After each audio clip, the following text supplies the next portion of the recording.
Digo, estamos presenciando como la repetición todo el tiempo de los debates que había con la ley de servicios audiovisuales, ¿no? Digamos, se van a cerrar los medios, se va a censurar, se termina la propiedad privada de los medios, no existe más la nata. Bueno, pasó la ley de medios, acá estamos todos y todo aquello que habían pronosticado no se cumplió. Y es como un discurso armado de la catástrofe y de cómo todo viene a terminar con una cantidad de cosas que la realidad demuestra que no se cumplen, que no es así. Seguimos con la próxima ley que constituye una nueva ley de avance para meternos en los temas que faltan todavía saldar en la Argentina, y sin embargo repiten ese discurso, ¿no? La verdad es que el empoderamiento del consumidor, la necesidad de defender los derechos del consumidor acá y en todo el mundo es uno de las deudas pendientes de todas las economías, y esta ley está marchando claramente hacia ese lugar. Y la verdad es que yo creo que muchos de estos periodistas no escuchan, nunca lo escucharon al ministro Kicillof, no saben qué dijo en el Congreso, repiten como una cantidad de cosas y una cantidad de argumentos. Bueno, algunos efectivamente los vemos y no tienen la menor idea de lo que están hablando, y tampoco escuchan a quienes se tienen enfrente de alguna manera tratando de aclararles, digamos. Pero tampoco necesitan escuchar, parece, ¿no? No, porque yo tengo la sensación que estamos de nuevo frente a este esquema en el cual, digo, esto se maneja con un grupo de convencidos y un ejército de idiotas útiles, digamos. Básicamente me parece que es así, digamos, porque hay gente que repite una cantidad de cosas que no pasan el mínimo umbral de un pensamiento razonable, de una discusión, de un diálogo, de escuchar de alguna manera lo que está diciendo el otro. Digo, esta ley, las leyes que ha tenido, también yo creo que están un poco, que está toda la oposición y el aparato mediático que está al servicio de la oposición, un poco desconcertados con esta capacidad y esta dinámica del gobierno, cuando ya hace tantos años que vienen pronosticando que este gobierno a esta altura ya no tenía más iniciativa, ya no existía más, ya se tendría que haber ido. El fin de ciclo, ¿no? El fin de ciclo empezó hace tanto tiempo 2009, para estos medios. Creo que era fin de ciclo, y desde el fin de ciclo en adelante tenemos la ley de pago soberano, ahora estamos discutiendo la ley de protección para los consumidores, y tenemos la pelea con los fondos buitres, y tenemos todo lo que está sucediendo en la Argentina, y si sucede lo del dólar, sale el ministro y explica y dice, y hay todo el tiempo una respuesta. Y me parece que esta permanente dinámica de seguir sosteniendo el poder y seguir dando batallas nuevas y profundas y no haberse replegado de alguna manera los tiene tan desconcertados que aparecen este tipo de reacciones, ¿no? tan viscerales, la de Longobardi, hay otros personajes, como Feynman, sinceramente me parece que no pasan el target de si son periodistas o no, digamos, son como personajes ya televisivos. Pero me parece que los medios en este sentido, porque ni siquiera he escuchado a la oposición, salvo a Echeverri, eso es decir, tantas barbaridades, digamos, como dicen algunos periodistas sin ningún conocimiento de lo que están hablando. Como por ejemplo el ministro, ni siquiera los especialistas del tema. Había una época que el periodismo solía, cuando surgía alguno de estos temas, entrevistar a los expertos, claro, a los especialistas acá y en el mundo, que eran los que tenían que opinar y que tenían que decir sobre este tema. Acá ni siquiera y no es que no existan, las universidades están llenas, por todos corren lados. El riesgo de cuando cuenta ahí del moro que lo fletó a Alfonsín, es Ibope quien te dice quién mide y quién no. Con lo cual es Ibope quien decide quién habla y quién no en este tipo de canales, además de los dueños de los canales que tienen otras cosas. Sí, el día ese que ustedes mostraron allí que fui yo, en realidad la situación del estudio era tan complicada desde el inicio, porque él entró quejándose, y tengo que estar acá todas las noches por un punto de rating. Se ve que estaba en un mal momento el programa en ese momento. Entonces, con los invitados ahí, digamos, que habíamos sido invitados amablemente a debatir, y qué sé yo, estábamos frente a un señor que estaba de mal humor porque tenía un punto de rating, y igual tenían que hacer el programa. Y la verdad es que yo creo que no es todo lo mismo, ¿no? Me parece que hay periodistas que realmente no pueden ser periodistas, que son brutos, que no saben de lo que hablan, que hay muchos programas donde se paga para que te traten bien, para hablar solo, que está tarifado si vas a estar solo, si vas a debatir, si no, y que en ese sentido, porque no solamente lo tratan bien a Massa en América, ¿no? También todo el séquito del macrismo desfila por los programas. Pero eso vos decís que tiene América. Un precio. Yo lo digo, digamos, porque hay programas donde no voy sí, porque no pago, Porque digamos. yo acá como no cobro nada, No, bueno, por gente eso, que digamos, dice. porque después cuando viste, dicen, no, los canales del Estado que los pagamos los ciudadanos. Bueno, yo les aviso que las presentaciones de todos los funcionarios macristas por todas esas cadenas de televisión los pagamos con los O impuestos sea, es de los propaganda, porteños. Porque no es periodismo, sino propaganda. ¿no? Son invitaciones donde para ir solo o para hablar, ¿vieron esos programas donde a veces el entrevistado está solo y bien tratado y a veces somos 5? Es como un menú, y qué sé digamos, yo? te dicen tanto si venís Tanto, solo, si venís tanto. solo, qué sé yo. Y si no, cuando tienen que armar debate o parecer pluralistas o lo que fuera, te invitan, insisten. Yo voy, porque no, además, porque hay que ir, porque no queda más remedio, porque no hay tantos programas de televisión donde uno pueda ir a tratar de contar y de explicar y de efectivamente sostener lo que uno quiere, tratar de explicar que todo eso que cuentan. Anoche estuvo Rodríguez Larreta en Intratable. Digo, parece que viviéramos en Suiza y que Rodríguez Larreta fuera, no sé, pero no se me ocurre el nombre de un estadista, digamos. Un suizo, Moca, a ver, tiranos digamos, un No, suizo. dejémoslo. Digo, bueno, la verdad es que entonces cuando uno ve ese tipo de cosas, primero, no le repreguntan muchas veces porque no tienen la menor idea. Cuando yo me fui del programa, después uno de los panelistas tuiteaba y no quiso debatir y mañana va a votar lo que le diga la presidenta porque se votaba la ley de pago soberano. No tenía la menor idea que yo no era diputada nacional, que no votaba la ley de pago soberano, que soy diputada de la ciudad, o sea, y me estaba por entrevistar y no tenía la menor idea de quién era yo, digamos, ¿no? Entonces uno se siente sometido a ese maltrato y hay veces que, con mucho respeto y todo, también la paciencia tiene un límite. ¿Por qué? Porque voy a tener que esperar 1 hora y media.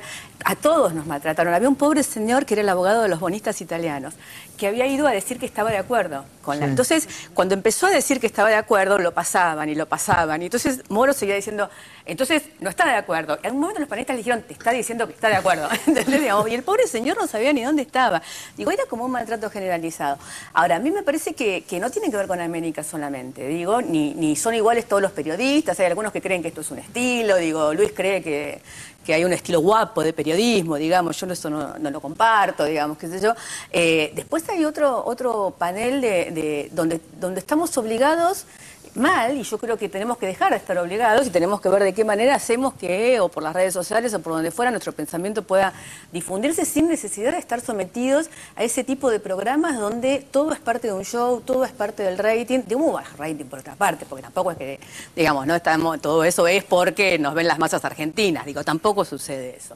Me parece que hay que empezar a cuidarse un poco más, porque la política también se contribuye al desprestigio general de la política, participar de ese tipo de situaciones donde no se entiende. Mira, yo hoy venía acá y algunos lo puse en el Facebook y algunos en el Facebook me pusieron, claro, porque ahí nadie te va a discutir nada. La verdad es que a mí me encanta venir porque puedo terminar las frases, puedo hablar. Digo, muchas veces no estamos de acuerdo. La última vez que vine me acuerdo que era por el tema de los grafitis en los trenes y no estábamos de acuerdo con Moca, que discutimos y peleamos, pero puedo hablar, puedo terminar las frases, puedo decir lo que pienso y me parece que eso es parte del periodismo. También lo puedo hacer en programas de TN, digo, ¿entendés? O sea, no es que es exclusividad pero me parece que el periodismo, bueno o malo, de oposición, oficial o que se dice independiente, básicamente tienen que tener un tema de respeto hacia el entrevistado porque no hay diálogo posible, digamos, ¿no? Ahora, Gabriela, quiero hacerte esta aclaración, o una pregunta, si querés, que cada vez que han venido acá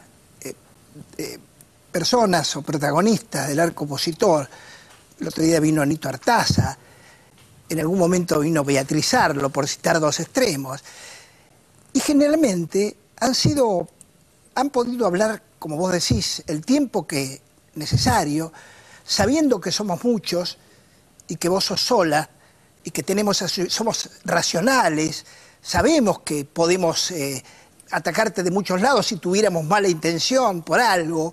Podríamos ir a internet a ver si tenemos alguna debilidad tuya, en alguna historia tuya. Nada de eso va a ocurrir nunca acá, porque no nos queremos lucir a costa tuya, ni a costa del... Estoy usándote de protagonista porque Digo, a mí me pareció, también ese día después también tuve un entredicho con Silvia Fernández Barrio porque digo, también hay esta cosa, ¿no?, de esos tipos de programas de olvidar la historia y de nivelar todo para abajo, digamos. Entonces cuando yo me fui, Silvia Fernández Barrio hizo como todo un discurso así de cómo podía ser que yo no tuviera autocrítica. Dije, Silvia Fernández Barrio, o sea, la señora está de panelista en ese canal y fue en la cara de la televisión estatal durante la dictadura militar y me pide a mí que tenga autocrítica por haberme cansado. ¿Después que vos te habías ido? Claro. ¿entendés? leal, ¿no? Entonces, yo no digo, si la señora lo hizo porque era joven y en ese momento no tenía otro trabajo y después se dio cuenta, y qué sé yo no soy de las que dicen todo lo que sucedió en la dictadura militar, porque la sociedad argentina tuvo una cantidad de actuaciones diferentes y porque uno también trabajaba y por una cantidad de cosas. Pero cuando después supimos todo y después se repasó toda la historia, cada uno supo de qué tenía que autocriticarse, en qué lugar pararse, desde qué lugar repensarse, digamos, ¿no? Si uno trata de no repensar todo lo que sucedió en ese momento y desde un lugar de la nada hoy pide la autocrítica de otros frente a este tipo de situaciones, me parece por lo menos extraño. Igual creo que la crisis del periodismo no es argentina, es mundial, que estamos repensando de nuevo cuál va a ser el lugar de diálogo en el espacio público, porque evidentemente los medios de comunicación como existían antes no existen más. A mí me parece, Gabriela, disculpame, voy a tener una pequeña diferencia, o quizá una complementación. Me parece que no es una cuestión relacionada con el periodismo, sino con la política. Nosotros con Moca compartimos nuestras vueltas a la zona oeste de la ciudad de Buenos Aires y un día empezamos a reírnos mucho de cuánto habíamos tenido que aprender en estos años de kirchnerismo de temas que nos eran absolutamente ajenos. La soja, los medios de comunicación, el petróleo, la red vial. Y uno va acumulando datos que de pronto dice, yo esto, ¿por qué lo aprendí? Y la verdad es que no fue por una cuestión periodística, sino porque la política te obligaba a saber de esos temas complejos, a poder abordarlos para poder formarte una opinión mínimamente seria. Me parece a mí que, no sé si estarás de acuerdo con esto que digo, no, porque yo diría es más allá del periodismo, tiene que ver con que ahora, yo el otro día planteaba que hay una disputa política que están dando estos medios de comunicación, estos canales, donde lo que hicieron es correrse del lugar del periodismo y limar a la política del gobierno desde el show, ¿no? Ya no tanto desde el periodismo con una brillante investigación periodística que dé cuenta de la terrible corrupción del X funcionario. Digamos, ya no pasa por ahí, sino por el show o el circo, digamos, desgastar desde ahí. Entonces, me parece que lo que se está construyendo es toda una gran masa crítica que está dentro de ese periodismo que vos también explicabas, digamos, que lo que intenta es limar justamente a esa política que lo que propone es pensar y razonar. Y obviamente, cuando alguien propone razonar y pensar para llevar adelante cuestiones complejas, necesita tiempo para poder hablar, una explicación con un cierto grado de complejidad. Y me parece que en todo caso las diferencias no es tanto en estilos de periodismo, sino que hay un periodismo que sabe que está discutiendo de política y necesita, aunque sea opositor, manejar los códigos de la política, que es que un político pueda hablar, y hay otro periodismo que lo que hace es limar justamente la política desde la no palabra, o sea, desde el circo. Me parece que esa es más la disputa más que en estilos de periodismo en términos de técnicas, digamos, de manejo de las reglas del periodismo. Sí, yo lo veo como más así. ¿Que sea cortito? Te lo hago cortito. Yo diciendo un poco, porque a mí me parece que no pasa solo con la política. Digo, el periodismo en general, en la Argentina, y creo que estaba también el tema de Medina después para hablar de esto, el periodismo en general en la Argentina está en un grado, en el mundo, está en un grado de decadencia donde ya no se cumple ninguna regla básica, ni invitar a los especialistas para hablar de un tema, ni cuidarse en cuestiones de violencia de género, de violación de la intimidad, de cómo se tratan los temas que tienen que ver con los asesinatos, con las cuestiones sociales, y lo que de alguna manera el periodismo político guardaba en el mundo era cierto lugar que era el periodismo serio, digamos, mientras lo otro formaba parte del periodismo amarillo. Y ahora es todo lo mismo, digamos, ¿no? Ahora como que en la Argentina el periodismo, no hay más periodismo serio. Digo, esta nota de Melina salió en Clarín, no es que salió en Crónica o en, no, salió en el diario, que era el diario serio de la Argentina, con todo lo que era, pero que tenía la fama de ser el diario serio de Argentina hace unos años atrás. Esa frontera entre el periodismo serio y el amarillo no existe más. Y volviendo a algo que dije cuando hablábamos antes del tema aspecto, digo, hay una cantidad de gente, necesitan que lleven adelante esta forma de periodismo que tiene que ver no solo con minar la política, sino con minar la sociedad en general y el pensamiento crítico en general, necesitan que lo lleve adelante gente que básicamente no tiene la menor idea de lo que está hablando y no tiene ningún código. Entonces hay un grupo de convencidos, inteligentes, astutos y ambiciosos, y hay un ejército de idiotas útiles llevando adelante esta política. A ver, Lola. Sí, a mí me parece que el tema, esta lógica del periodismo como show, de herramienta de farandulización del periodismo no es nueva. creo que lo que se ve en los últimos años es la exacerbación de esto a partir de la discusión por la Ley de Servicios de Comunicación Audiovisual. Si uno piensa, hemos visto acá a lo largo de estos años que lleva el programa, los sketches de Susana Jiménez, de Mirta Legrand, porque Mirta Legrand también son sketches, la verdad, con distintos políticos del menemismo donde nunca jamás le cuestionaban nada. Hay ese cuestionamiento, esa farandulización se da con un discurso político que es disruptivo a lo que ellos quieren mantener. Digamos, cuando hay un discurso político que quiere romper el statu quo, que intenta moderar o reparar las atrocidades que se hicieron, pasa a ser absolutamente blanco de cualquier crítica y vale todo. Entonces me parece que lo que se ve en los medios es eso. Y la verdad que los políticos, y Gaby me podrá corregir, tienen que tener mucho training para poder enfrentar esos escenarios. Yo creo que hay pocos políticos realmente que cuando vos tenés una jauría de supuestos periodistas que están dispuestos a hacer de vos directamente un cadáver, es muy complejo que puedan mantener, que puedan hilvanar y que puedan desgranar un discurso lógico, porque vos tenés a mujeres, sobre todo las mujeres que son hienas, directamente, se sacan y lo que quieren es comer la carroña del invitado, no importa, la verdad, no importa. Nora, eso que estás diciendo, César, lo que vos dijiste, que las empresas o la televisión, cualquier otro medio, digamos, toma a esos empleados, vamos a ponerle funcionales, para usar una palabra que todo el mundo conoce, pero es la lógica de la empresa. Estoy avalando lo que vos decís, es la lógica de la empresa. Si vos tenés hoy un aparato hegemónico y dominante que está trabajando ese tema que vos decís de esa manera, o de lo que en donde hay que destruir a la política y a los políticos y a los que van allí, vos tenés que tomar elementos que te sean exitosos y funcionales en simpatía, en atracción, en banalidad, en modestia de lenguaje, en exitismo. Y no lo vas a poner a Nora, no vas a poner a Moca en ese lugar. Doy ejemplos personales extremos. No porque no los podés dominar en ese terreno. Entonces, todos los que aparecen, cada vez hay más aspirantes de periodismo a ingresar a esos medios. Lo decepcionante es que habiendo una ley de medios, un país que está tratando la inclusión sobre los que quieren volver a la exclusión, haya jóvenes, no solo los 40.000 que aplaudimos nosotros el otro día en Argentinos Juniors, sino otros que estudian en las universidades de periodismo y que después quieren emplearse en esos medios, a pesar de esto que estoy diciendo yo. ¿Qué ese viejo de mierda? ¿Qué puede decir a mí de mi carrera? Orlando. Y está aspirando a lo que tiene que aspirar, esa es la realidad. Tengo que hacer un corte. Vamos. Sería lindo seguirlo. Donde se habla de política son Mirta Legrand, digamos, o sea, no son programas políticos, son programas donde se habla de política o se invitan políticos y en realidad, digo, siempre ha sido así, digo, también en los 90 en la mesa de Mirta iban todos los candidatos y todo lo demás, pero había programas que nos gustaban o no nos gustaban, como el Hora Clave de Neustadt y Grondona o lo que fuera, donde se iba y se debatía política, en el sentido que fuera, bancando en aquel momento ellos a Menem y a los 90, pero digo, eran programas con un formato periodístico. Yo creo que pasaron dos cosas.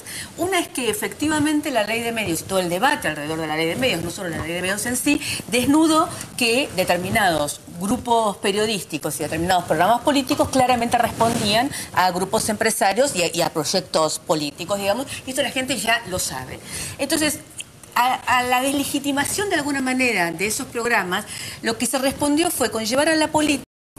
Como el acto donde habló Máximo Kirchner y otros hechos políticos, y contrastado con lo que hacen los medios, digamos, los hechos de los medios, los hechos de la comunicación. Pero yo creo que también lo que hacen los medios contribuye a esa cancha llena y a la cancha de Levita, y les aviso que el 4 de octubre va a ser la cancha del Nuevo Encuentro, que también es la tercera pata de Unidos Organizados que va a convocar y a movilizar para mostrar lo que no quieren ver. Porque lo que no quieren ver es que a un año de que termine el gobierno, como nunca sucedió en la historia política argentina, salvo gobiernos que estaban en su apogeo de apoyo popular y fueron derrocados por dictaduras militares, hay un gobierno que tiene una base política, como se vio el otro día, porque digo, al margen del discurso de Máximo, que fue para muchos absolutamente conmovedor, porque digo, tiene esta cosa tan Néstor, ¿no? Que la verdad es que no solo en los gestos, digo, sino también en... Acusando a los fondos buitres de un plan de 5 puntos, ¿no?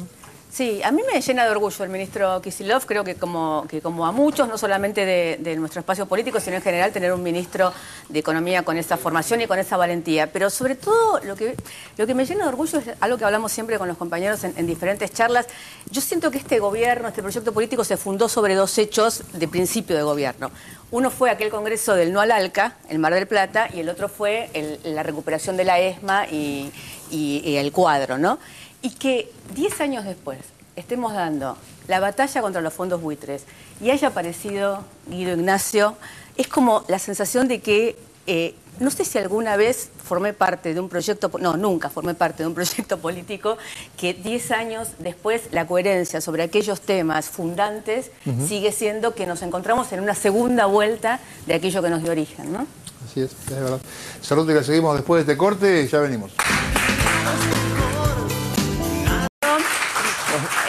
Los que no fueron al acto de Levite, si no fueron al acto de la Cámpora y se sienten parte de este proyecto, vengan al acto del Nuevo Encuentro el 4 de octubre. Bueno, si fueron también. Y si fueron también, porque somos todos parte y estamos sumando. Y está buenísimo sentirse parte de un colectivo. Bueno, entonces 4 de octubre. 4 de octubre. Bien, espero que lo haya pasado mejor que en Intratables. Nosotros lo vamos a ver mañana y mañana no se lo pierdan porque estábamos con Peteco Carabajal, el mejor músico del país. Chao, hasta mañana, besos.